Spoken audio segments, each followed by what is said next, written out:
Hey everyone and welcome back. Now in today's video, we will be speaking about the CloudFormation intrinsic functions. Now the functions which are provided by CloudFormation are sometimes very useful, specifically when you're building a huge scale infrastructure. So let's have a look into what intrinsic functions are all about and what are the use cases where these can help you.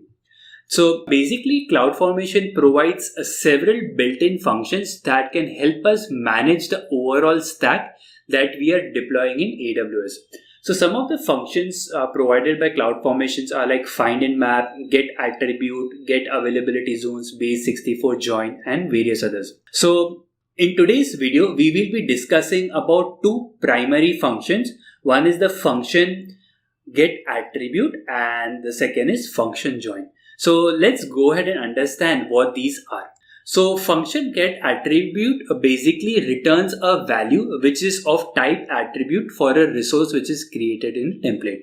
So this is how the syntax look like. Now what we will do is, instead of going more into theory, we'll directly jump into practical so that this can be easily understood by us. So let's do one thing. I'll go back to my CloudFormation, and with a live demo example, we'll actually come to know where the functions prove to be useful. So let me do one thing. Let me click on create a new stack. Now within the stack, I'll select a sample lamp stack. I'll click on next. Let me give a name as my functions. Put a DB password.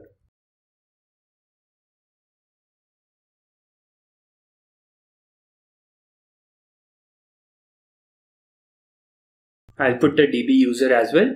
The instance type, since this is demo, I'll use T2 micro. I'll select a key name. I'll go to next. Let me click on create. So let's just wait for a moment for this specific template to get created, because this template is actually using a lot of functions of CloudFormation. So let's just wait for a moment. Alright, so the stack creation is completed. So ideally, if you have a EC2 instance or you have a ELB which you create through CloudFormation, what we generally used to do, we go to the EC2, we try to find where the instance is. So this specific stack has created an instance. So let's find the instance. So this is the specific EC2 instance, and from the EC2 instance, we can go ahead and find the IPv4 or the public DNS name. So this seems to be okay, but sometimes when you have hundreds of instances which are running, trying to find the EC2 instance within all the 100 EC2 instances might be time consuming, or it's not needed. So what you basically want is that CloudFormation, after creation, it should automatically tell you the URL of the EC2 instance. So this can be achieved with the help of functions. So now if you go into the outputs section, you see it has given us the DNS name associated with the EC2 instance. So this is the exact DNS name. So let's quickly verify. It ends with 192.245 and this also ends with 192.245. So how did CloudFormation know the DNS name which is associated with the EC2 instance? So this is the part of the get attribute function which is used within this template. So if I go to the template and let me go a bit down towards the end of the template, and within this you see under the output section, the first thing that you have is the website URL and you have the description. So this thing you can see over here, you have the website URL key over here and you have the description over here. Now the value, this value is computed after the resource is created. So let's go to the resources. I'll go to the template. In fact, let's go down. Now here you see there is a function of get attribute which is used, and what we have is we have the web server instance and we have a public DNS name. So what function of get attribute does, let me in fact show you the documentation. For if I go a bit down, there are a lot of attributes associated with the services. We are more interested in the EC2 instance. Now, one of the attribute associated with the EC2 instance is a public DNS name. We also have private IP. We also have a public IP.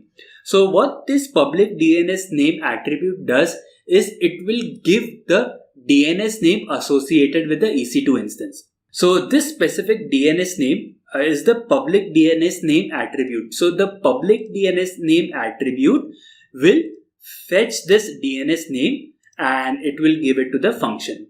So within this public DNS name, now you have the name associated with the EC2 instance. So this web server instance is basically the identifier. So if you remember, within the S3 bucket, we used to have an identifier like my S3. So this my web server instance is also, it acts like an identifier for which the public DNS name should be retrieved. Now, this is first part. Now, let's assume that this public DNS name has been received. So if I quickly show you, so this is a public DNS name that the attribute can retrieve.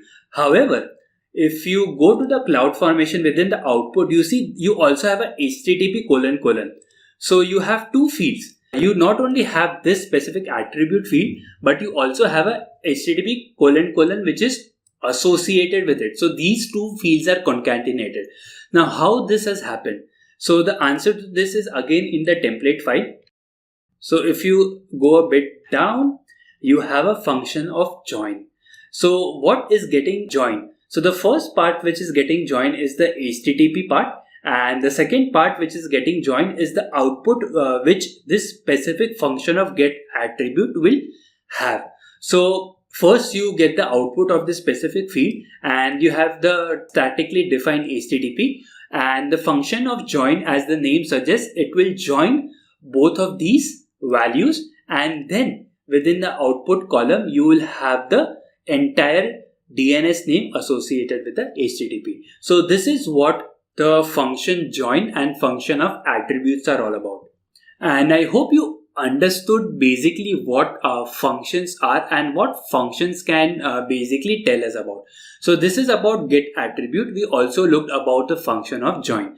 So this is it about today's video. In the upcoming video, we'll be speaking about few more functions which are part of the CloudFormation stack. So this is it about this video. I hope this has been informative for you, and I look forward to see you in the next video.